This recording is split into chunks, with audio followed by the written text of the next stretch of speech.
Getting our friends together isn't as easy as it used to be. We get it. Life comes at you fast. But trust us, your pals are desperate for a good hang. And when they hear you stock the party with drinks from Drizzly, they'll be banging down your door.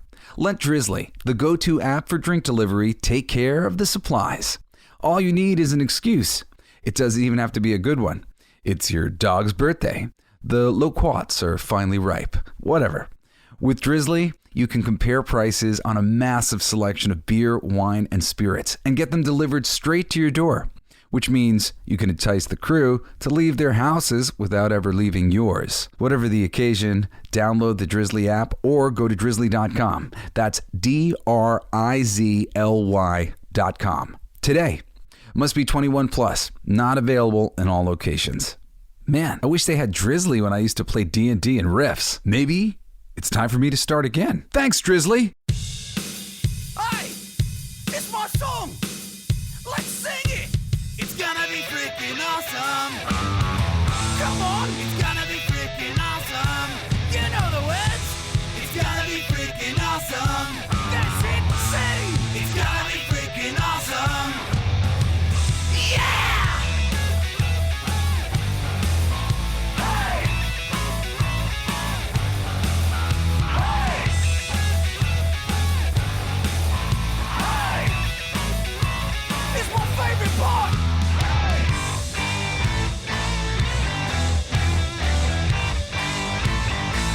Isn't that heavy?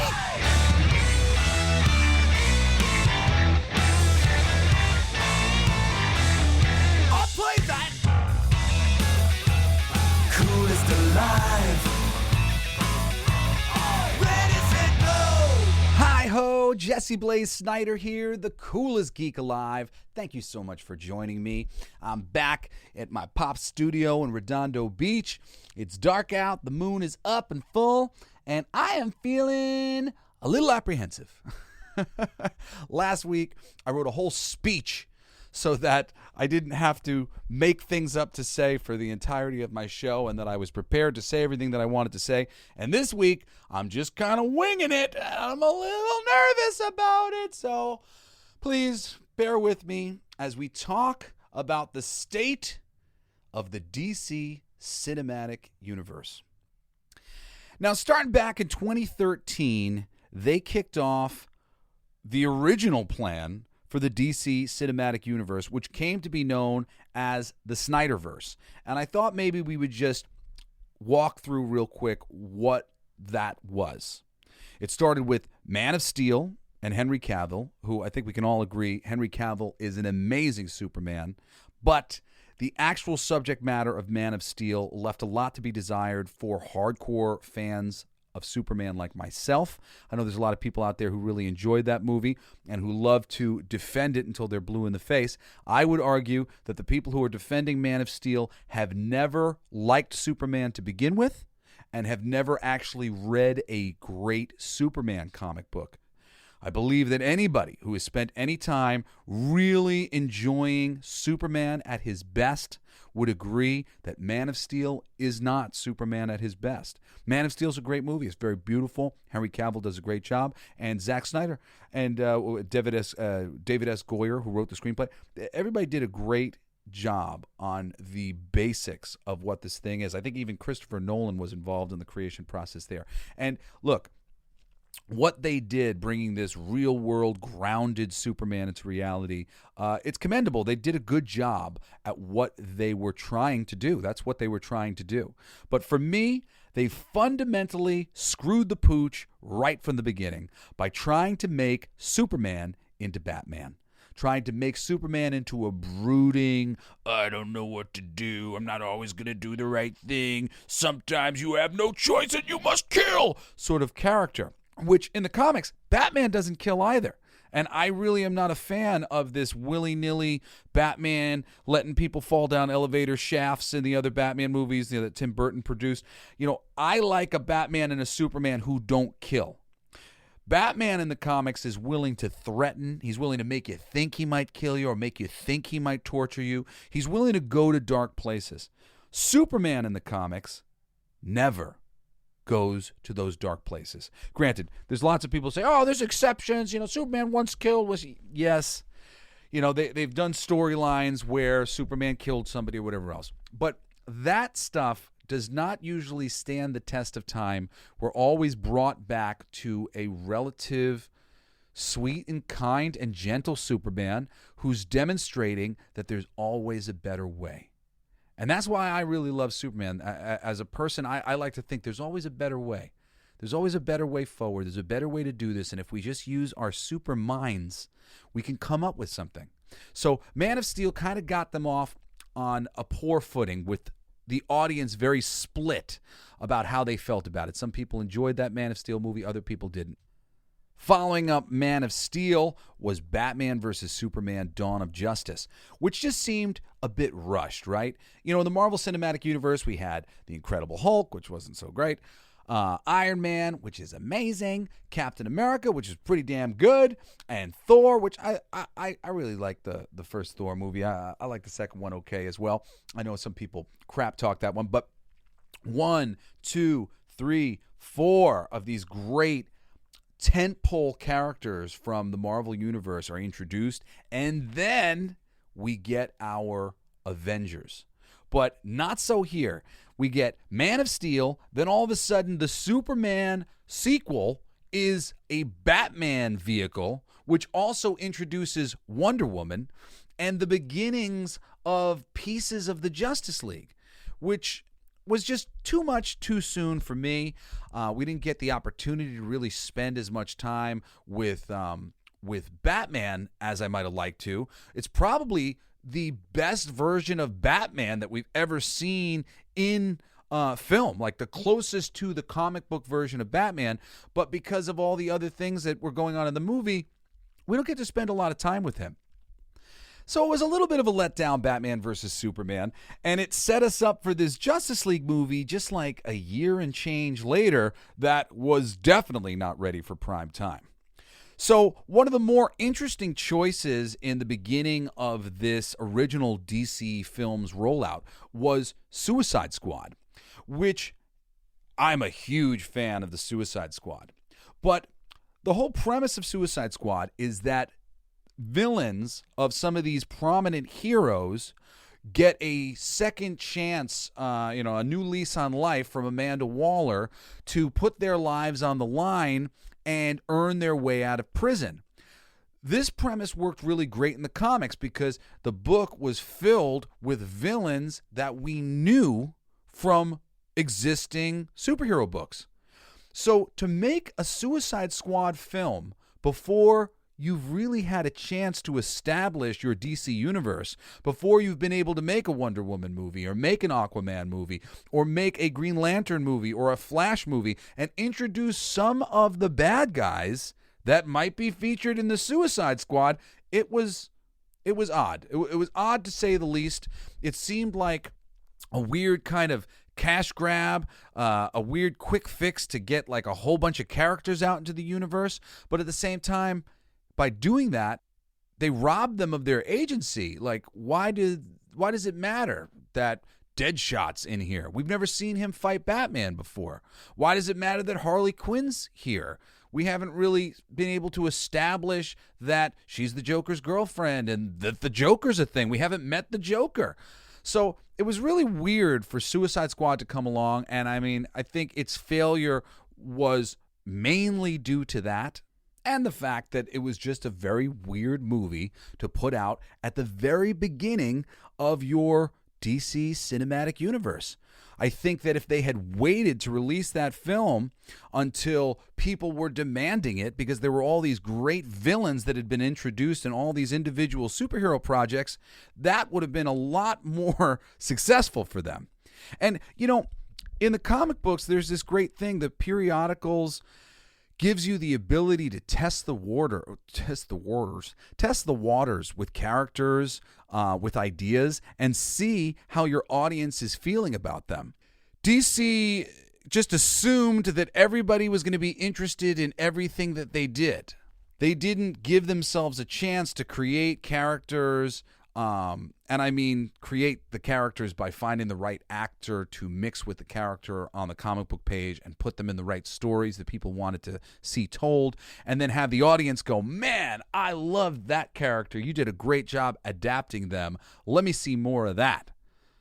That's when you go, all right, now we greenlit a Margot Robbie Harley Quinn movie. Woohoo! Because the audience is demanding it. They didn't give you a chance to get the audience demanding anything.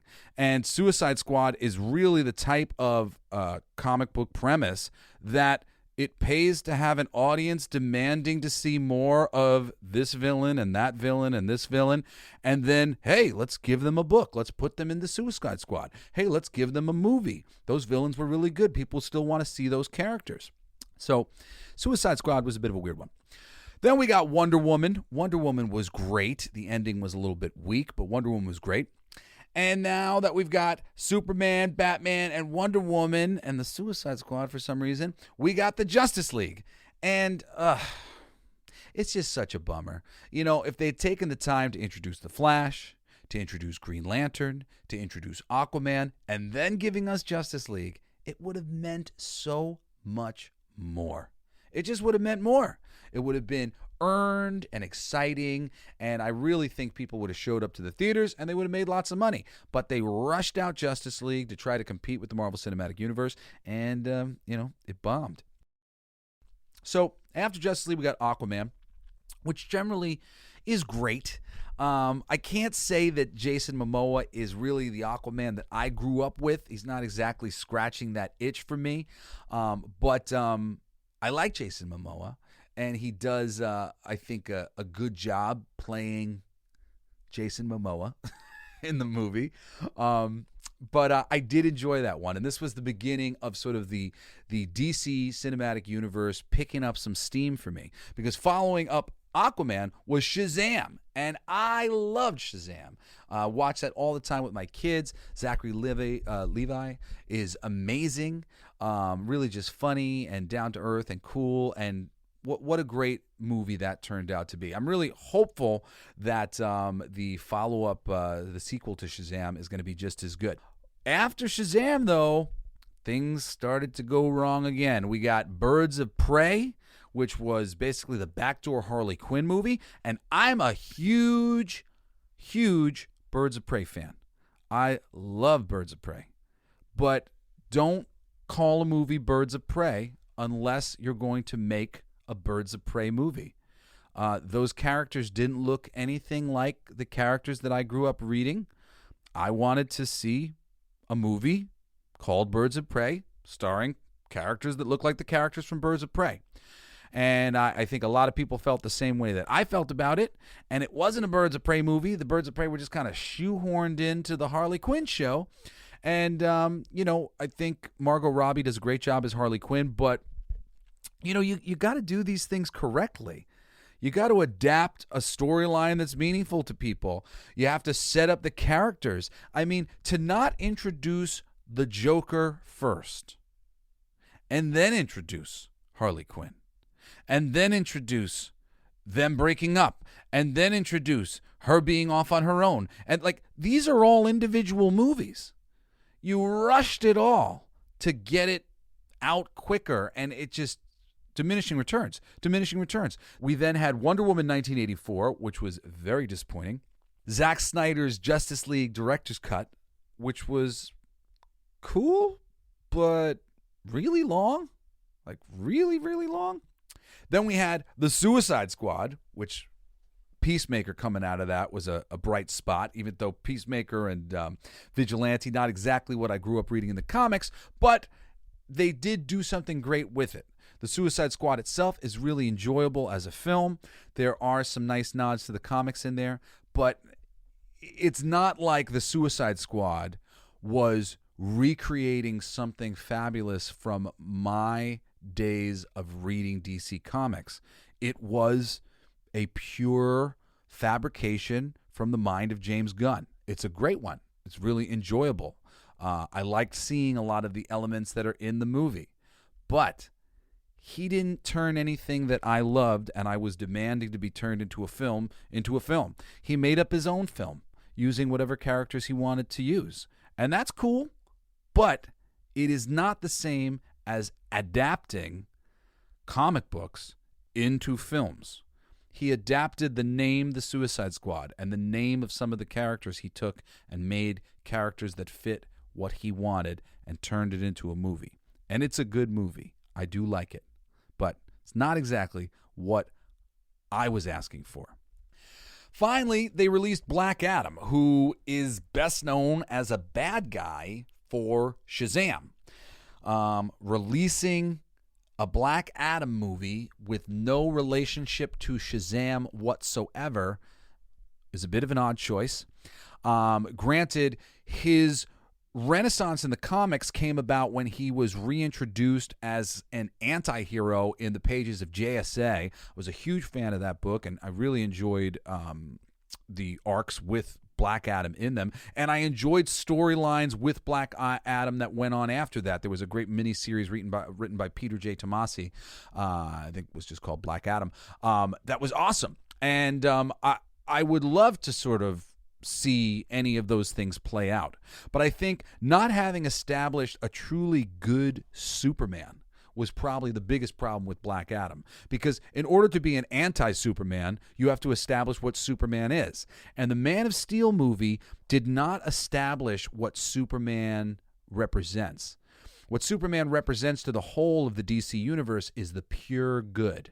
So by making a Superman who is not pure good, it kind of muddies all of the moral waters that every DC comic book has ever been published on, because Superman has been a pillar of their publishing slate since day one. So every book that DC has ever published has been published alongside Superman. This is how important Superman and Batman are to the DC cinematic universe. And if you don't get those two characters exactly right, in balance with one another, you're shooting yourself in the foot, and you're making it difficult to create an interesting tapestry for the DC universe to be playing with. Because it's all about how the different characters interact with one another, right? If we're going to cross all these characters over, they have to be different enough that when they come together in the Justice League, you're like, oh, wow, this is so great. I love seeing these characters interact with one another. It's so great to see Captain America interact with Iron Man because they're so different. And it's so great to see the Hulk in there and Thor in there because they're so different. So Black Adam was sold to comic book readers because he was so different than Superman. And that's why we liked him. But really, the Man of Steel Superman and Black Adam are kind of similar characters. So when Superman shows up at the end of Black Adam, you're like, so what? Like, you're going to break his neck like you did Zod? Superman's that much more imposing against Black Adam, and it's not even scary to see the two of them go up against each other, because you know Superman's going to do whatever he has to do to stop Black Adam, and Black Adam will do the same. It's not two different characters' morality banging up against each other, which is the best part about comics. Seeing Spider-Man interact with the Punisher and going, oh man, they don't think the same. Punisher's going to kill everybody, but Spider-Man's not going to want that. Uh-oh, this is going to be conflict. That's what we're looking for. We're looking for interesting, moralistic conflict featuring characters that we generally think of as virtuous. So anyway, the DC cinematic universe of old did Black Adam no favors by creating a Man of Steel who was a little bit morally ambiguous, and not a Man of Steel who was a beacon of pure light, which is really what I believe the DC universe needs to establish in order to make the rest of their intellectual property work for them. Anyway, this past week, James Gunn came out and he announced what he's calling Chapter 1, Gods and Monsters, the new slate of the DC cinematic universe. James Gunn, if you didn't hear, was recently made the co-CEO along with Peter Safran of DC Studios, and everybody's been waiting with bated breath to find out what they're going to do, what they're going to make, how they're going to change the cinematic universe. And thank you to Sci-Fi Radio right here. I've got a transcript of the video that James Gunn put out just this past week announcing their slate of films and television shows. So I'm going to read to you what he said, and I'm going to interject along the way as we talk about this stuff. So, quote, "Hey everybody, I'm James Gunn. I'm the co-CEO of DC Studios. So, as many of you know, DC has been disconnected in film and television for a long time. Our jobs, mine and Peter's, is to come in and make sure that DCU is connected in film, television, gaming, and animation, that the characters are consistent, played by the same actors, and that it works in one story. And if something is outside of that, like Matt Reeves' Batman or Todd Phillips' Joker or Teen Titans Go, that it is clearly labeled as DC Elseworlds outside of the mainstream DCU continuity." All right, pause. Oh, this is such a great idea. It seems a little too late. DC famously had a wonderful logo, emblem, whatever, that they would put out certain books under called Elseworlds, where they would tell a story from the multiverse. And it would be this Elseworlds. It was an Elseworlds Batman story where Batman was a vampire. Very cool. Lots of really cool stories that came out as Elseworlds.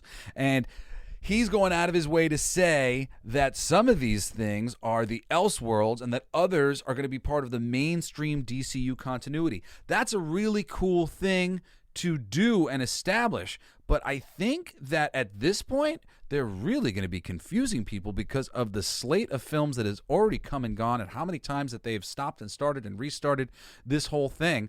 In the comic books, the Elseworlds concept works because the non-Elseworld has been firmly established. We know who Superman is. We know who Batman is. We know who the Justice League is.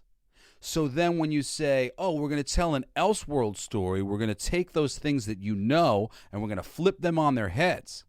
Well, what do we really know about Superman and Batman and the Justice League, whatever, based on the movies that they've put out? You can't really make an Elseworld until you create the non-Elseworld. And they have not created a world that lives and breathes for the DC Universe yet. Not yet. Hopefully they will soon. All right, continuing on. Quote, "Now Peter and I have gotten pretty lucky in terms of the 4 projects that are coming out over the next year. First, we have Shazam! Fury of the Gods. Shazam has always been off kind of in his own part of the DCU, so he connects very well. That moves directly into The Flash, a fantastic movie that I really love that resets the entire DC universe." So this is interesting. He's talking about the movies that he had nothing to do with. Shazam! Fury of the Gods. Again, I'm a huge fan of the first Shazam movie. I'm hoping this will be great. The Flash movie, which has been in production hell for a while. I don't know how to feel about that Flash movie. Apparently, it's going to reset the entire DC universe. I guess that's good, but wouldn't it be more convenient if it was resetting the DC universe before Blue Beetle and Aquaman 2 came out, which are the next 2 movies he's about to talk about? Quote, "Then to move into Blue Beetle, a fantastic film about a kid who's a marvelous part of the DCU. Marvelous, is that a pun? And then into Aquaman 2, which leads directly into our next few projects, which I'm going to tell you about now." All right, well, this is a tough spot that James Gunn and Peter Safran are in here. There's existing movies from the previous DC Cinematic Universe that they have to roll with because millions of dollars have already been spent, and here they are. So those movies are coming out. What will those movies have to do with the DC Cinematic Universe moving forward? I have no idea. Maybe we'll find out in a second. Quote, "So Peter and I, along with a group of very talented writers, have started to map out an 8 to 10-year plan for what DC Studios will be in film, television, and gaming. This first chapter is called Gods and Monsters. Now this, what I'm about to tell you, is part of the first chapter. It's not the entire first chapter. The first project is Creature Commandos." Creature Commandos. Creature Commandos is an animated series. I've written all the episodes. Something we're going to do that's a little bit different in DC is we're going to have characters move into animation, out of animation, usually having the same actor play their voice as who plays them in live action. Well, this is pretty cool. I like the idea of the actors going into animation, animation being a part of the physical DC universe, but this is the first announcement of James Gunn's DC Cinematic Universe. His first announcement is an animated series of the Creature Commandos. I don't understand that. I don't understand that at all. I mean, I think that James Gunn is more than capable of making something awesome out of the Creature Commandos, but let's just say I'm not super excited about that first announcement. That doesn't set me on fire. I'm not like, yes, I will see the DC cinematic universe that I've always dreamed of up on the big screen. All right, moving on. The next project up is Waller. Waller, not that I'm aware of, I don't think Waller's ever had her own series. So what the hell is this based on? Sorry. This is the story of Amanda Waller, played by Viola Davis. Viola Davis is great. Viola Davis is going to team up with the members of Team Peacemaker, and this is a story created by Crystal Henry, who did Watchmen, and Jeremy Carver, who created Doom Patrol. It is a fantastic story that is out of this world, and I can't wait for people to see it. All right, I love the Amanda Waller character, but, again, this isn't based on any source material. Even if they just excised all the pieces that were about Waller and they put it into her own series, that doesn't count. I wasn't like, man, I wish you would excise Amanda Waller from all these comic books that I like and give her own series starring Viola Davis so that she can have her own star vehicle. I don't care about that. I love Amanda Waller because the part that she plays in the comic books that I have loved, like Suicide Squad. Not because I want to see her in her own book in her own movie on the big screen. This is really like missing the point as far as I can tell. And again, now what? Creature Commandos followed by Waller. Waller. So relatively unknown and unimportant group of characters from the DC universe. And now we're moving into an important character in the DC universe who's never had their own book, who's now being given their own series. All right. I don't get that. This doesn't make any sense to me. All right, okay, next up is the big one. Quote, the true beginning of the DCU, this is called Superman Legacy. This is being written by me. I'm in the middle of it, and I'm having a great time doing it, and Superman will be released in the theaters July 11th, 2025. All right, I really like James Gunn. I think James Gunn's a great writer. I don't really think that his sensibilities are great for Superman. I do believe that any good writer is capable of writing something great if they're willing to do the research necessary to give the established audience of Superman fans what they've been looking for here. I think the Superman audience has been very clear about what they didn't like about Man of Steel and what they would like to see from a future Superman movie. I'm hoping that this will give it to us. But again, James Gunn writes Superman Legacy movie where we're going to go back in time and we're going to see a young Superman. I'm like, I'm friggin' done with it, man. I want Superman here and now, established in the world with a big-ass rogues gallery of Metallo and the Parasite and Brainiac and Lex Luthor and just anybody cool that we can get on the big screen, like Lobo and maybe a Doomsday that doesn't look like a cave troll. That would be nice. Mongol, Bizarro, Silver Banshee. Anybody cool who Superman will have to tussle with, who has a good look to them. I'm tired of seeing Superman fighting other human beings. I want to see Superman fight some monsters. So if he can give me Superman fighting monsters, I'll be a happy dude. But yeah, honestly, again, and this was already announced a little while ago, the Superman Legacy movie, I'm not really stoked. I don't want to see Superman year one. I want to see Superman year now. So I'm not excited, but moving on. Quote, okay, the next thing is a big premiere HBO television series called Lanterns. This is the story of a couple of Green Lanterns, Jon Stewart and Hal Jordan, and we have a few other Lanterns peppered in there, but this is really a terrestrial-based TV show, which is almost like True Detective, with a couple of Green Lanterns who are space cops watching over Precinct Earth. In it, they discover a terrifying mystery that ties into our larger story of the DCU. Well, I'm excited about this. To a certain degree, I think that it's a little bit of a waste to scale the Green Lantern Corps down so small to make it a little itty-bitty TV show. Again, before you've established the bigness of the Green Lantern Corps, and it's big and vast. And to go really small with it is very cool, and I think this could be very good. I don't know, again, what specific storyline this is based on? What exactly are they bringing to life from the comics that we've been clamoring for?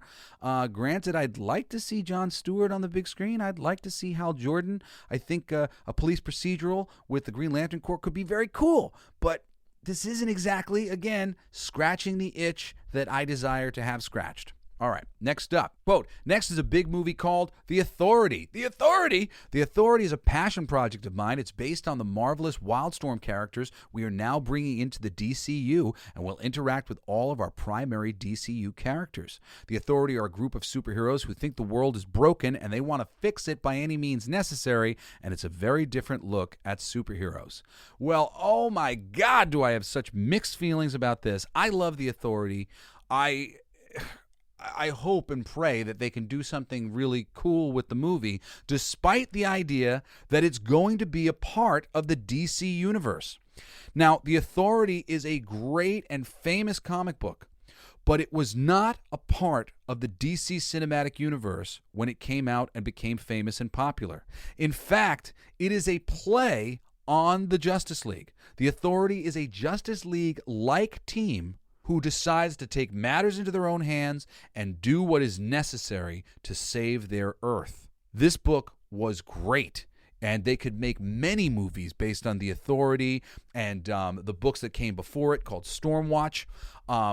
There's a Batman and Superman character in there named Apollo and the Midnighter, who are basically Batman and Superman if they were gay lovers. And the book is awesome. It's funny, it's fun, it's big. It was written by Warren Ellis. There was a little bit of work on it done by Mark Millar.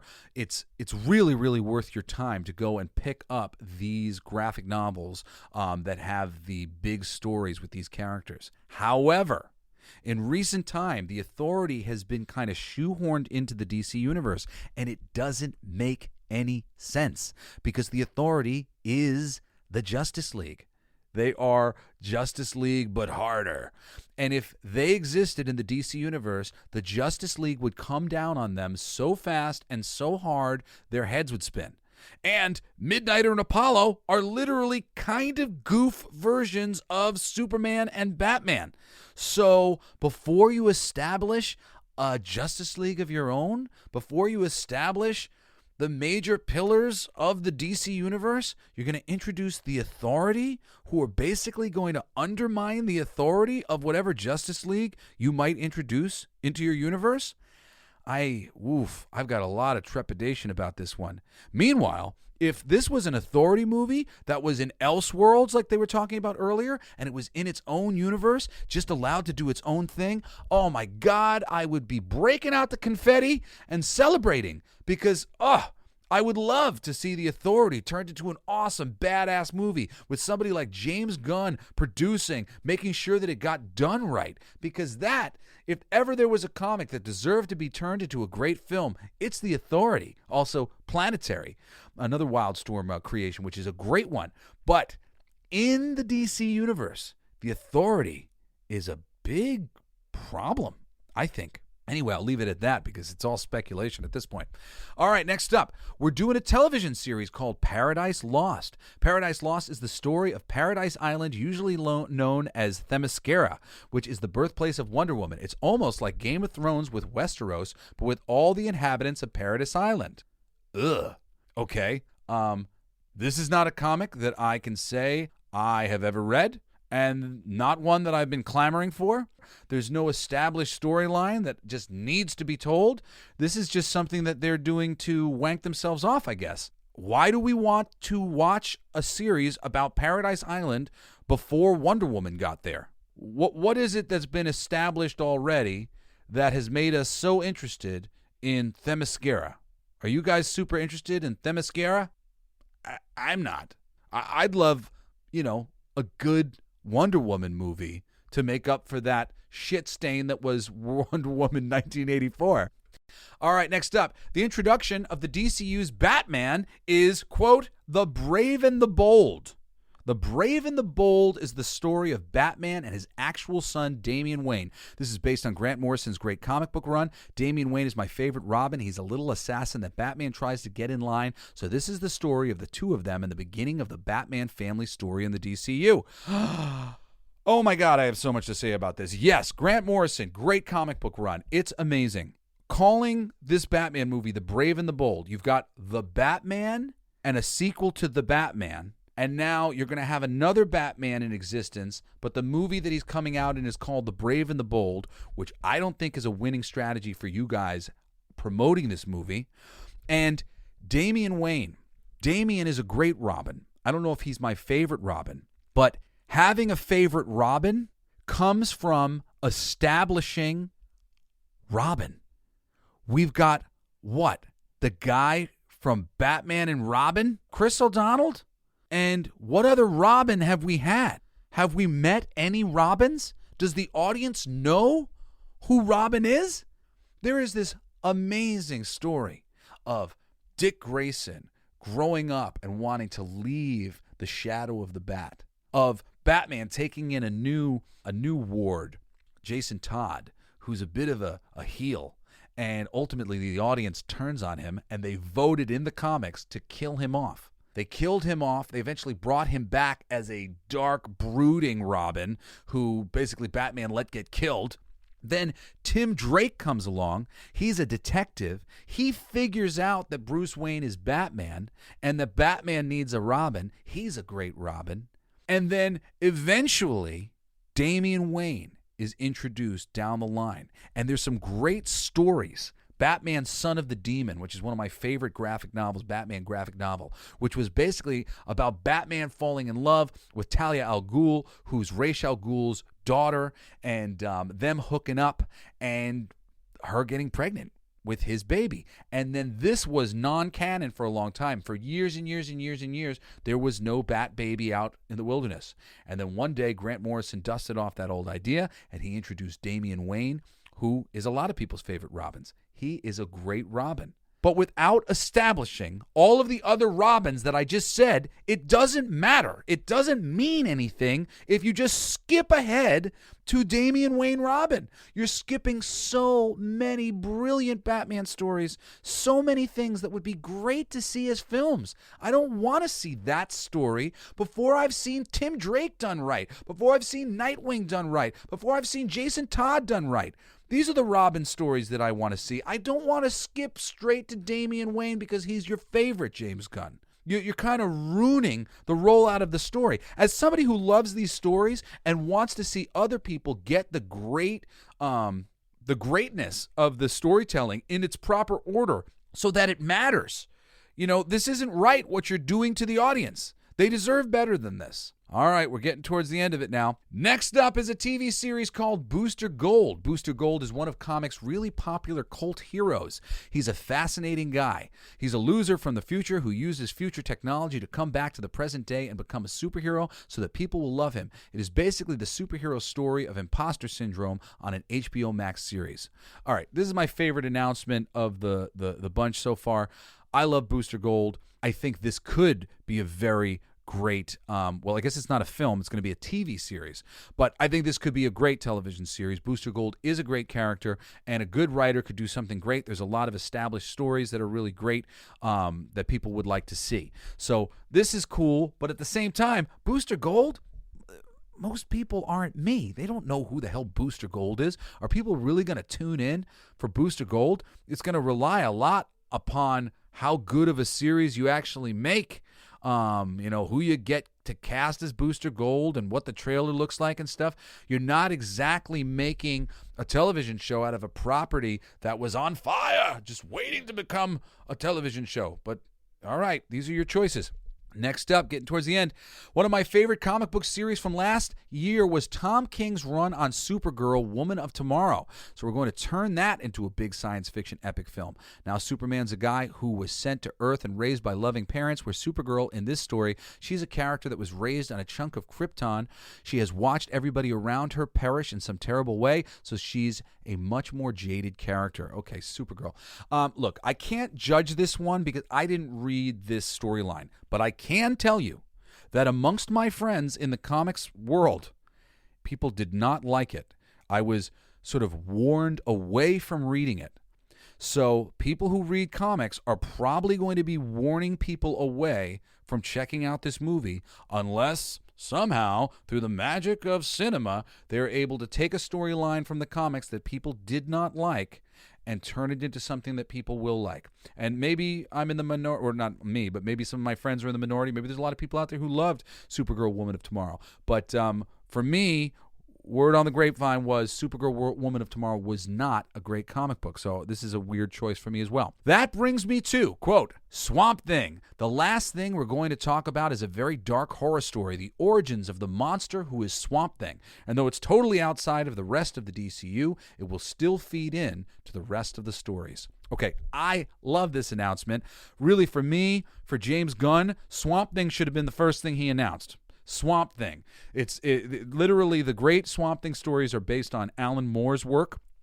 They're excellent. I haven't read all of them. I've read the first 2 graphic novels. I'm in the middle of the 3rd graphic novel, actually, as we speak. But I was just talking to my brother Shane, who loves the whole series, and he's been handing me the graphic novels as he finishes them.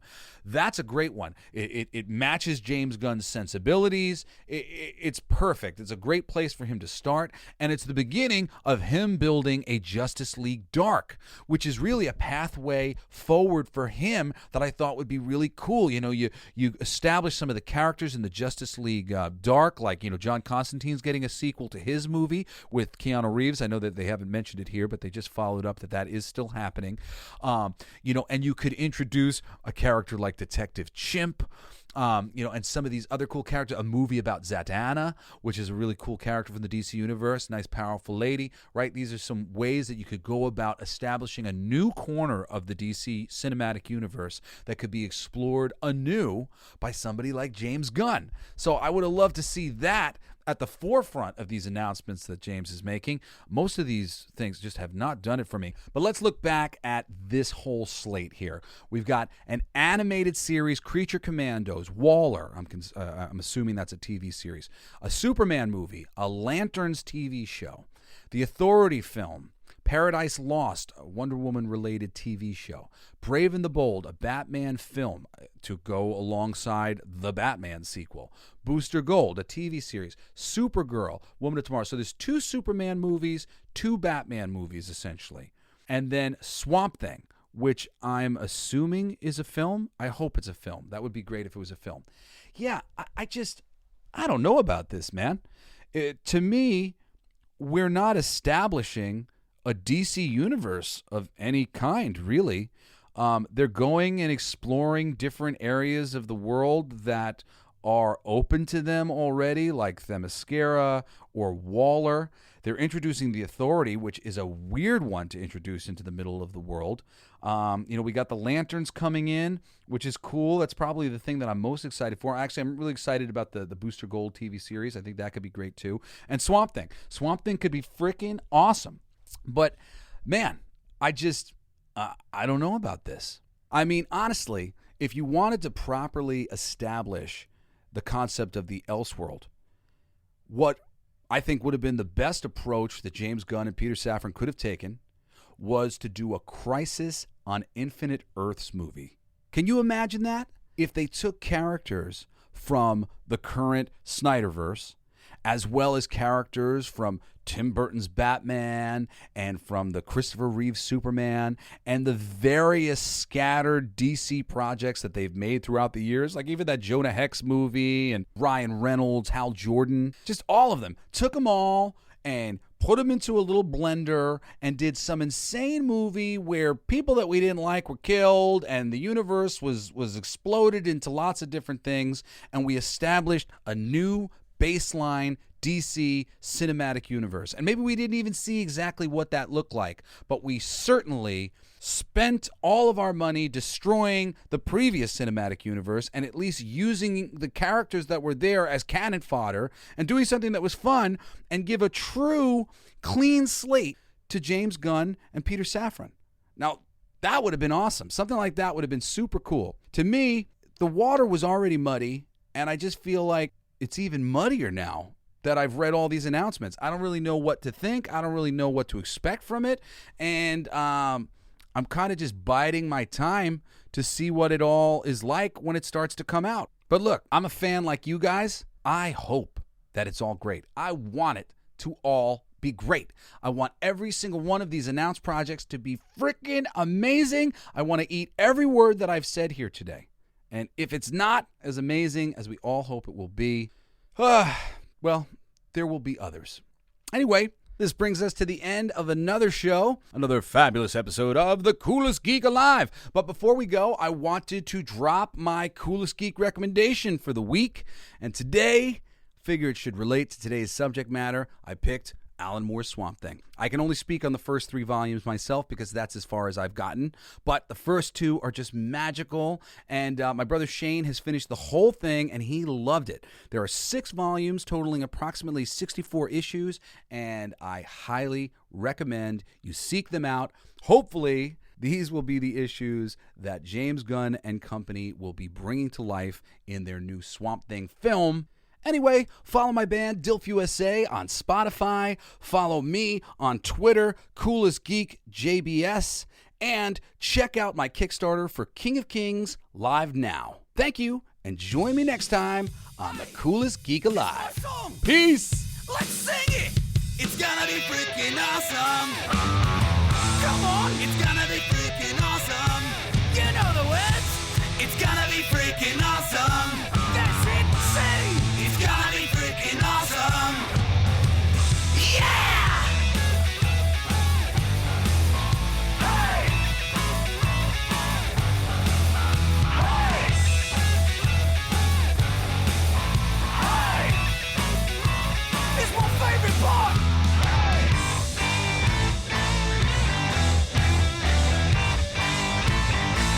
Isn't that heavy?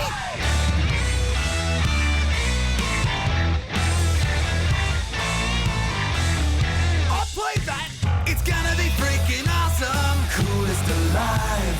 It's gonna be freaking awesome. Stand with your tribe. It's gonna be freaking awesome. Revenge of the Geeks. It's gonna be freaking awesome. Week after weeks. It's gonna be freaking awesome. Laughing with you. It's gonna be freaking awesome. And cry sometimes too.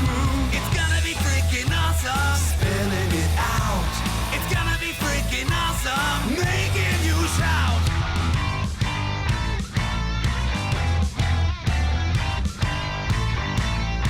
I'm a genius. I got lyrics coming out me bum for days.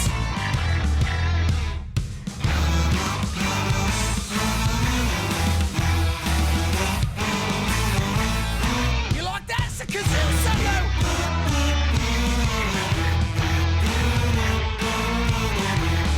Play that too. It's gonna be freaking awesome. Talking some shit. It's gonna be freaking awesome. Living legit. It's gonna be freaking awesome. Food in our mouth. It's gonna be freaking awesome. Get in our mouth. It's gonna be freaking awesome. Tell all your friends. It's gonna be freaking awesome. Call right on text. It's gonna be freaking awesome. Raising the bar. It's gonna be freaking awesome. Straight to the stars. It's gonna be freaking awesome. It's starting soon. It's gonna be freaking awesome. Passing the moon. It's gonna be freaking awesome. On with the show. It's gonna be freaking awesome. Ready, set, go. It's going to be freaking awesome. Freaking awesome. It's going to be freaking awesome. Just wait. You'll see. You'll all see. You've been listening to Coolest Geek Alive with me, your host, Jesse Blaze Snider. Don't forget to rate, comment, and subscribe for more excellent geek culture content. Thanks for listening.